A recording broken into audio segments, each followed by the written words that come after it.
Saúdo-vos com a graça e a paz do Senhor Jesus. Que bom estarmos na casa de Deus e sabermos que Ele está aqui conosco, amém? Como é bom nós sermos abraçados pelo Senhor. Como é bom quando nós abraçamos uma pessoa carente, uma pessoa aflita, em aflição, em sofrimento, em tribulação. A gente vai lá e dá aquele abraço, transmitindo assim o nosso amor e transmitindo assim o amor do Senhor. É assim que Deus faz nas nossas vidas, irmãos, porque o nosso Deus é um Deus vivo. E Deus, na sua grandeza e autoridade e poder, Ele tem um plano para cada um de nós. E nessas últimas semanas eu estava meditando em Efésios. Eu gostaria que o irmão abrisse a palavra de Deus na epístola do apóstolo Paulo aos Efésios.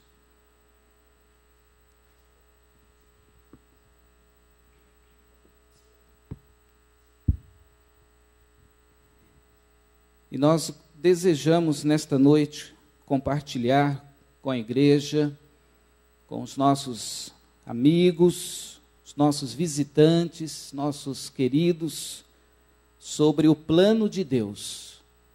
Nós queremos meditar em Efésios capítulo 1, versos de 1 a 14.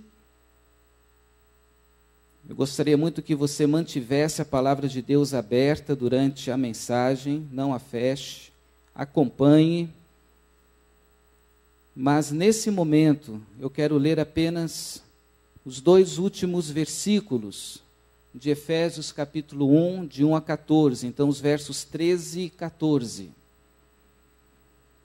Em quem também vós, depois que ouvistes a palavra da verdade, o evangelho da vossa salvação, tendo nele também crido, fostes selados com o Santo Espírito da promessa, o qual é o penhor da nossa herança, até ao resgate da sua propriedade, em louvor da sua glória. Vamos orar? Você pode fechar os seus olhos e dizer: Senhor, fala comigo. Esse é o momento da proclamação, do querigma. Senhor, fale ao meu coração. Mostra-me o teu plano, mostra-me os teus desígnios, mostra-me os propósitos do Senhor para a minha vida. Estou aqui, ó Deus, para ouvir a tua voz, porque a minha alma tem sede do Deus vivo. Porque o meu coração precisa ser tocado pelo teu Espírito.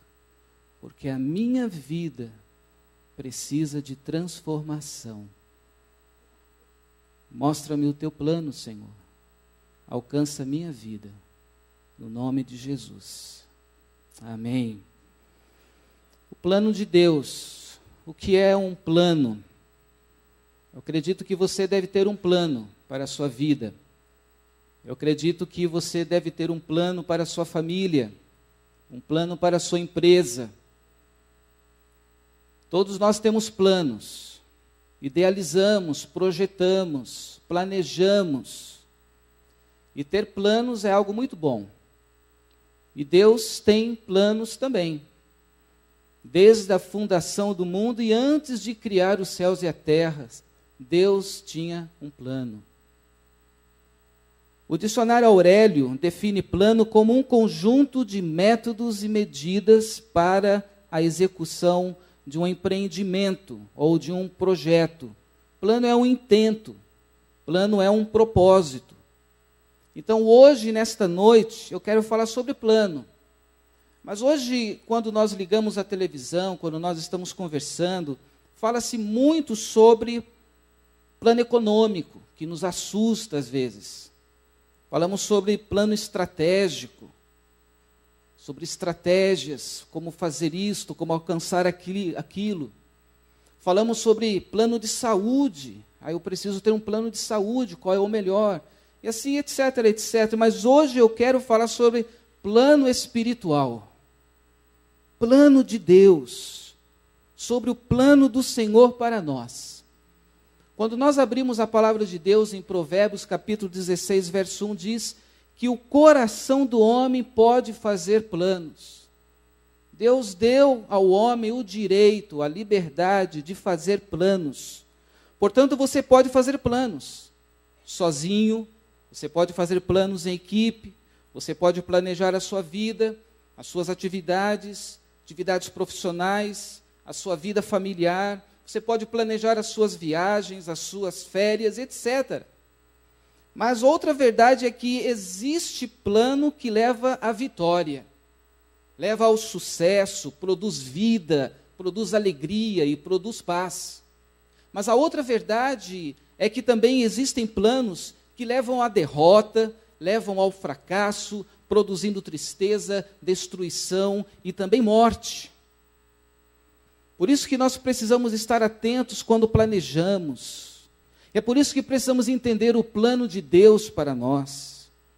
O apóstolo Paulo, escritor da epístola aos Efésios, conforme o capítulo 1, verso 1, foi o fundador da igreja na grande metrópole chamada Éfeso, durante a sua segunda viagem missionária, por volta do ano 62 e 63 depois de Cristo. Éfeso era uma grande e famosa cidade na antiga Ásia Menor, e a capital também da província romana da Ásia. Então, uma cidade muito importante.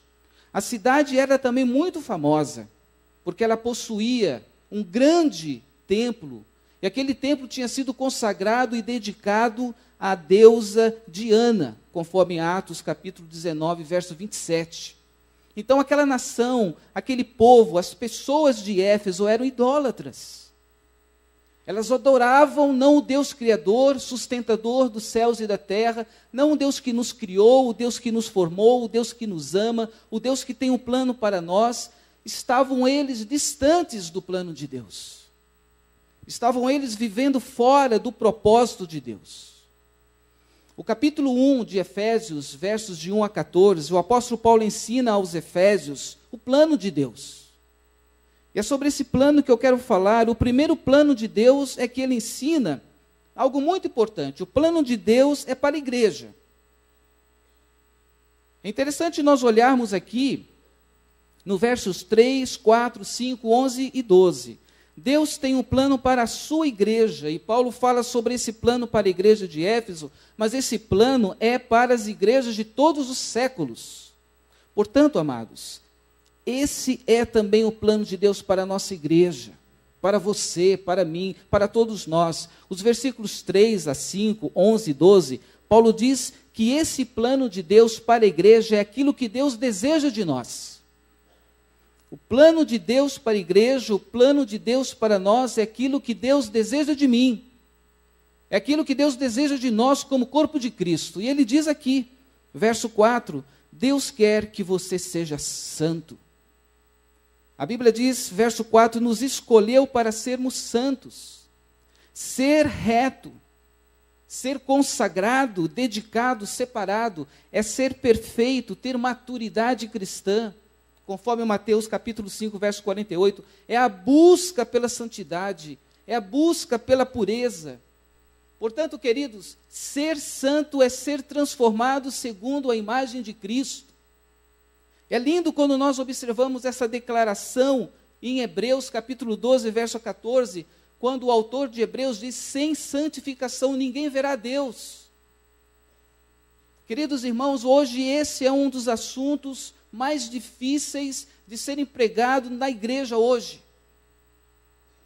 Porque, na verdade, muitos de nós não está preocupado e desejoso em ouvir sobre santidade.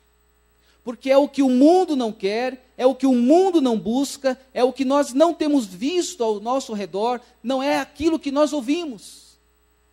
mas é aquilo que Deus deseja, que Deus projetou desde a fundação do mundo para cada um de nós. Verso 4, Deus quer que você seja santo, que você fuja da impureza, que você fuja do pecado, que você fuja de tudo aquilo que escraviza, que leva à derrota, que leva ao fracasso, que produz infelicidade e que gera morte física e espiritual. Mas Deus quer que você também seja irrepreensível, no verso 4, para sermos irrepreensíveis para Ele. Aqui é no sentido sem mácula, sem culpa, sem defeito. Quando o apóstolo Paulo utiliza esse termo, ele se reporta lá em Êxodo, capítulo 29, verso 1, quando os animais para o sacrifício ao Senhor precisavam ser animais sem mácula, sem defeito. E assim somos nós, assim deve ser cada um de nós. Sermos irrepreensíveis, que busque a santidade, desenvolvendo uma vida de retidão. Eu estava lendo numa revista Economics, que diz o seguinte, que 70 e poucos % das empresas hoje no mundo, elas desejam ter funcionários íntegros. Eles querem ter funcionários que não estejam mentindo, defraudando, roubando, mas funcionários íntegros, irrepreensíveis. Se o mundo hoje está buscando pessoas assim, nós precisamos ser essas pessoas e mostrar ao mundo que é possível ser santo e irrepreensível. Deus quer que você seja dele, verso 5. Nos predestinou para ele por meio de Jesus Cristo. Deus deseja que você seja propriedade dele, que você pertença a ele por meio de Cristo. E por meio de Cristo, os salvos pertencem a Deus. Esse é o desejo de Deus para todos os homens, que todos os homens pertençam a Ele por direito de criação e por direito de redenção e salvação em Cristo Jesus. É o desejo de Deus para você nesta noite, querido. Que você seja santo, repreensível dEle. Verso 11, Deus quer que você seja herança dEle. O verso 11 diz, fomos também feitos herança. Deuteronômio capítulo 32, verso 9 diz que a porção do Senhor é o seu povo. A alegria do Senhor é a sua igreja.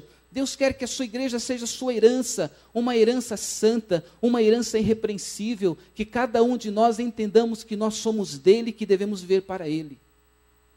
No verso 12, Deus quer que você seja adorador, a fim de sermos para o louvor da sua glória. Nós, os que de antemão esperamos em Cristo, diz o versículo. Nós, no verso 12, refere-se aos judeus cristãos, mas hoje refere-se a todos os cristãos que estão em Cristo Jesus. Ou seja, o verdadeiro adorador é aquele que louva ao Senhor por meio de palavras e obras, não somente aqui através desses cânticos espirituais, quando nós levantamos as nossas mãos, manifestamos o nosso amor, a nossa adoração a um Deus vivo que é digno de ser adorado, mas através das nossas palavras, através das nossas obras, através dos nossos frutos. Nós precisamos ser adoradores verdadeiros. Portanto, Deus tem um plano para você, querido. Deus deseja algo de você e Ele planejou que você seja santo. Por favor, não esqueça disso. Por favor, relembre-se disso de dia e de noite. Que Deus tem esse propósito, esse plano para a sua vida. Que você seja irrepreensível, que você seja dEle, que você seja herança dEle, que você seja um verdadeiro adorador. Isso é plano de Deus, é plano divino, é plano espiritual, é plano que dá vida. É plano que transforma a vida. É plano que transforma famílias, que transforma a estrutura social, econômica, política, se nós vivermos e assumirmos o plano de Deus. Queridos, eu creio que nós podemos ser o que Deus planejou para nós, porque isso não é impossível, sabe por quê? Porque nós não seremos o que devemos ser sozinhos, pelos nossos esforços ou méritos, sabe por quê? Porque a palavra de Deus diz, porque esse plano, conforme o verso 5, é por meio de Jesus Cristo. Porque esse plano, conforme o verso 6, foi concedido gratuitamente no amado, que é Cristo Jesus. Porque esse plano, conforme o verso 7, dá redenção pelo sangue de Cristo e remissão dos pecados através do Senhor Jesus. Porque esse plano, conforme o verso 6 e o verso 7, existe segundo a riqueza da sua graça. Ah, como isso é gostoso, dá para arrepiar. É segundo a riqueza de Deus. É segundo a graça de Deus. Portanto, aqueles que já são libertos da escravidão do pecado, que já não estão mais dominados pelo pecado, e que já foram lavados pelo sangue de Cristo, e que já possuem o perdão, e que receberam a salvação gratuita através da graça de Deus, para esses é possível ser santo. Para esses é possível ser irrepreensível. Para esses é possível ser de Deus, pertencer a Deus. Para esses é possível ser herança de Deus, é possível ser propriedade de Deus e ser um verdadeiro adorador. Ah, eu preciso crer nisso. Queridos, não mais adoradores da Diana de Éfeso. Não mais adoradores deste mundo e do que nele há. Não mais escravos do pecado, não mais dominados pelo pecado, não mais servindo o pecado, mas adorador do Deus e Pai de nosso Senhor e Salvador Jesus Cristo. Esse é o plano de Deus para a igreja.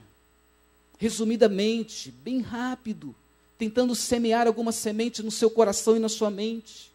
E nesse momento a minha pergunta é: você já aceitou esse plano de Deus? Talvez você esteja na igreja, talvez você faça parte da membresia da igreja, mas você não entendeu ainda o plano de Deus.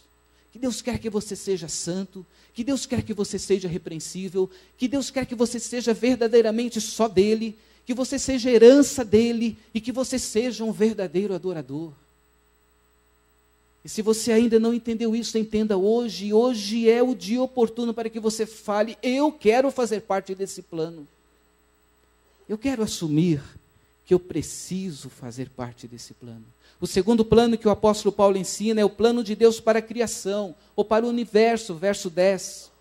O verso 10 diz: de fazer convergir nele, na dispensação da plenitude dos tempos, todas as coisas, tanto as do céu como as da terra. Deus é o criador de tudo, e ele irá restaurar todas as coisas.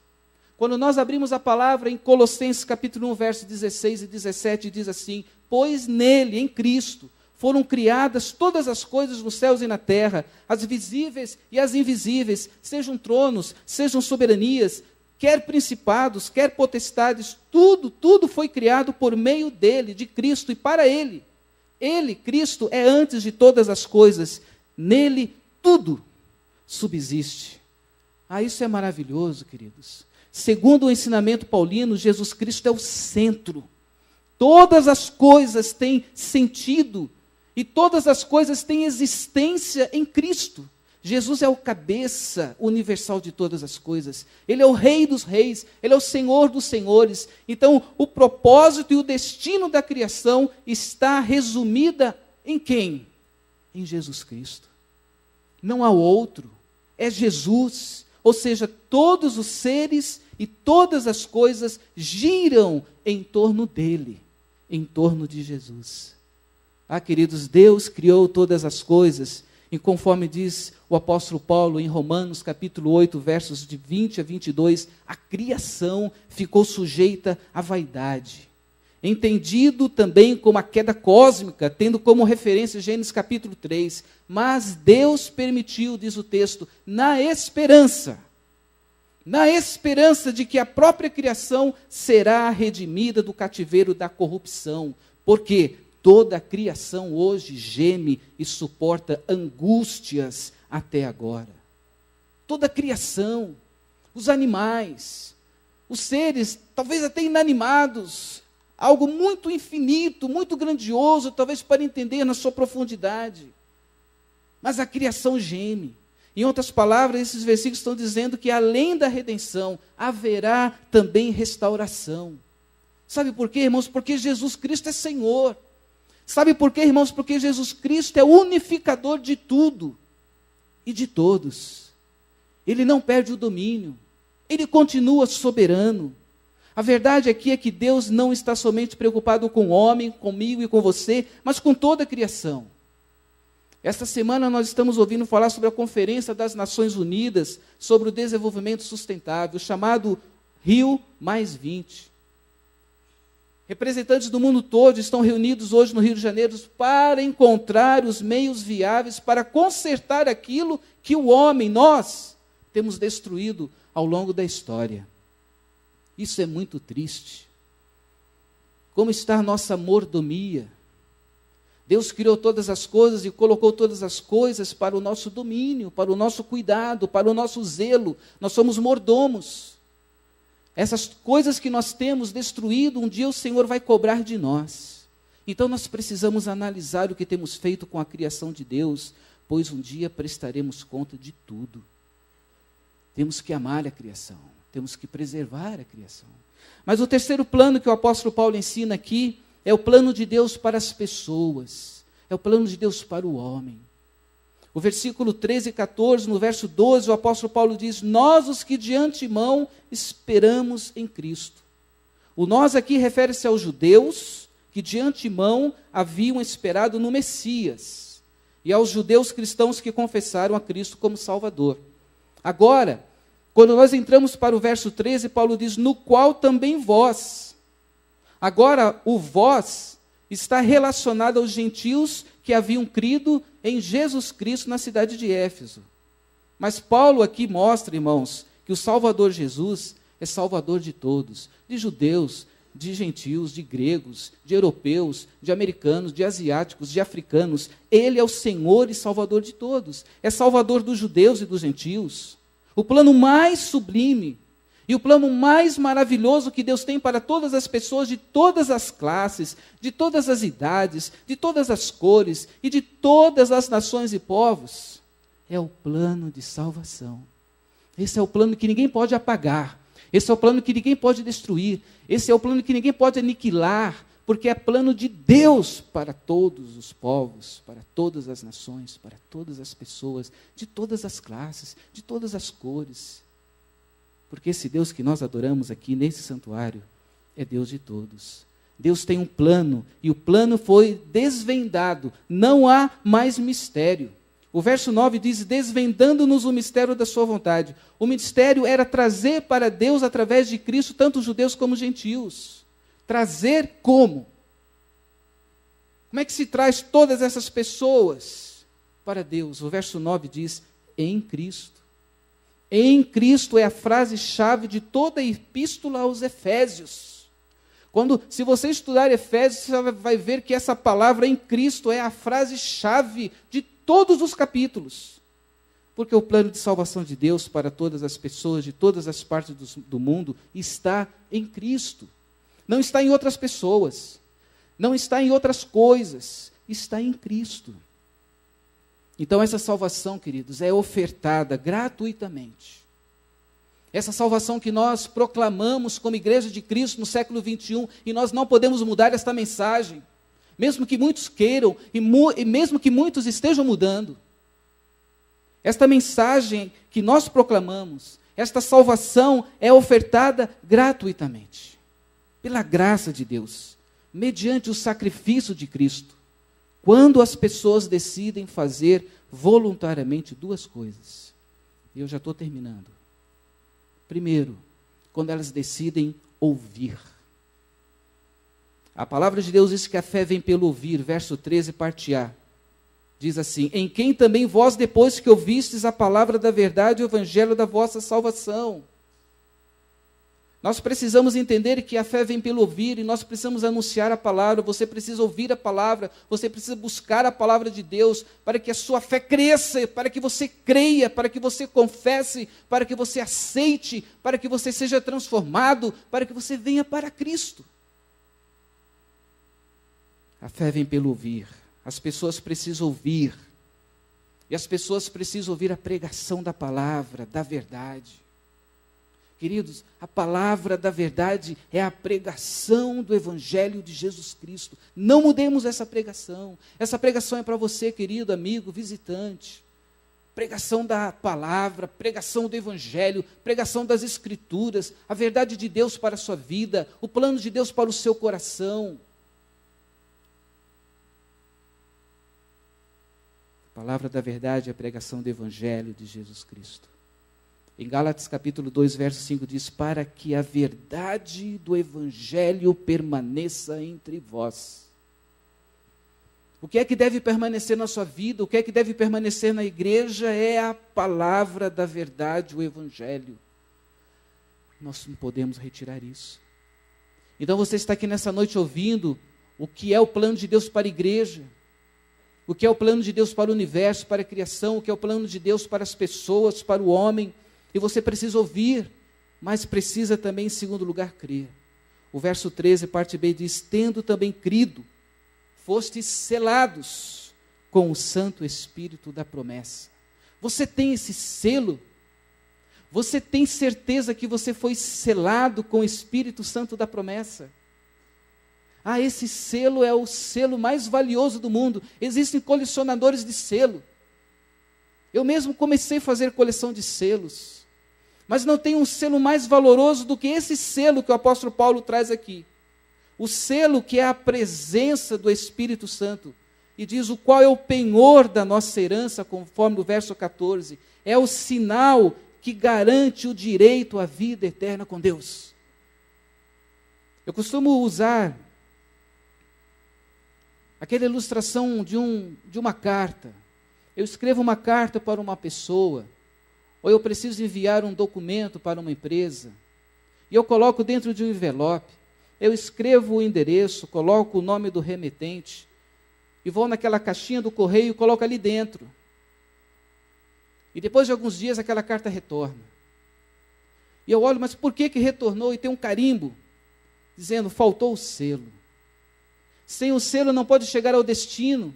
Sem o selo não vai chegar em lugar nenhum. Então, se você não tem o selo, o penhor do Espírito, a presença de Deus através do Espírito dele na sua vida, você não vai chegar no destino da sua alma, que é a eternidade com Deus, que é viver na presença de Deus. Então, a verdade é que todos os homens podem crer, se realmente desejarem crer. E você também pode e precisa crer. Crer não é somente acreditar, é confiar a sua vida a Cristo com toda a sua alma. E se você crer e confiar a sua vida a Cristo e confessá-lo como seu único e suficiente Salvador, você será perdoado. É promessa de Deus, você será salvo da condenação do inferno e será selado com o Espírito Santo da promessa de Deus.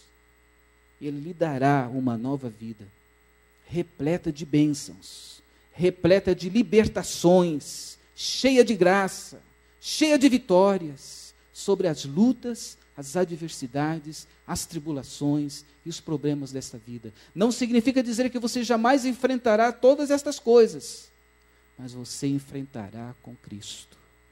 E com Cristo a vitória, com Cristo a libertação, e com Cristo nós somos mais que vencedores. O selo que é a presença do Espírito, o qual é o penhor da nossa herança, é o direito para a vida eterna. Eu quero terminar essa reflexão resumindo tudo que foi dito, mencionando duas coisas. Em Efésios 1, de 1 a 14, nós podemos dizer o seguinte: esse texto desafia a igreja, cada um de nós, a melhorar a nossa vida cristã. Se você está aqui nesta noite e sente que você precisa melhorar a sua vida cristã, conforme diz o verso 2, diz que Deus Pai é a fonte ou origem de toda bênção de que desfrutamos. Se você reconhece que você tem recebido tantas bênçãos do Senhor, mas a sua vida está irregular, e que você precisa ainda melhorar a sua vida cristã, hoje é o dia de fazer uma dedicação de vida, de fazer uma consagração de vida. Por isso a igreja, nós somos desafiados a uma vida de santidade, a uma vida irrepreensível, porque nós pertencemos a Deus, somos herança dele.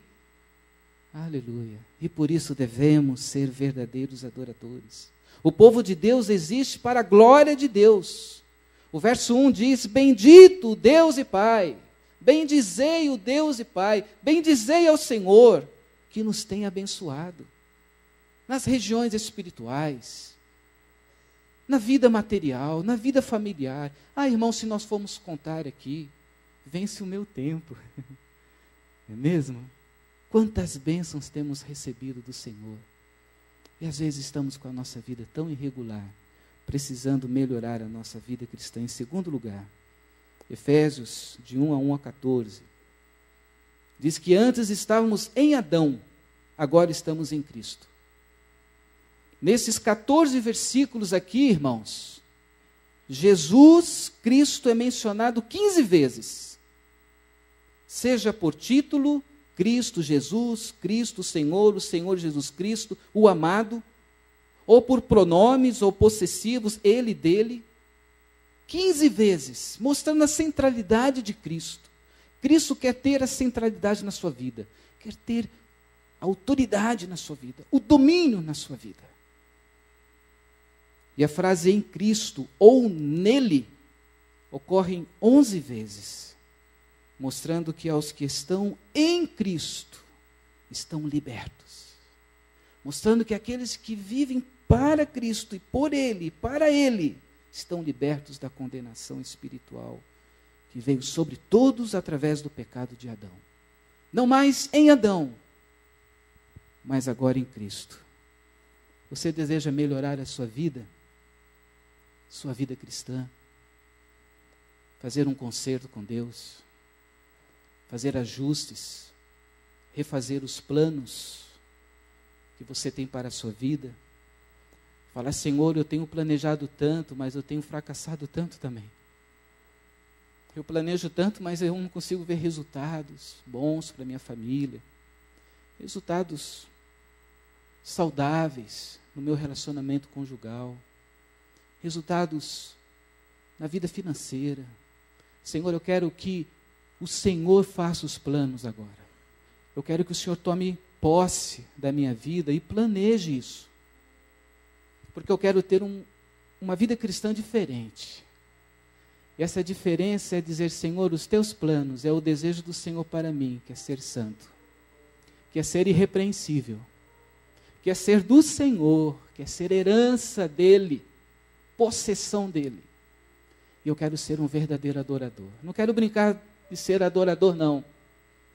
Eu não quero brincar com o Senhor, não, Deus, porque eu preciso levar o Senhor a sério na minha vida cristã.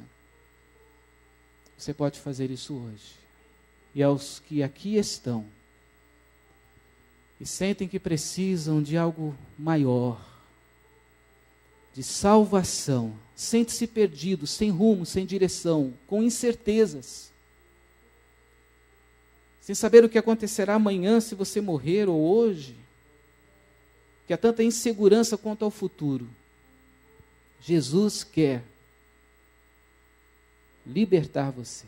E em Cristo Jesus, tudo é possível para você. Não pense que não é possível.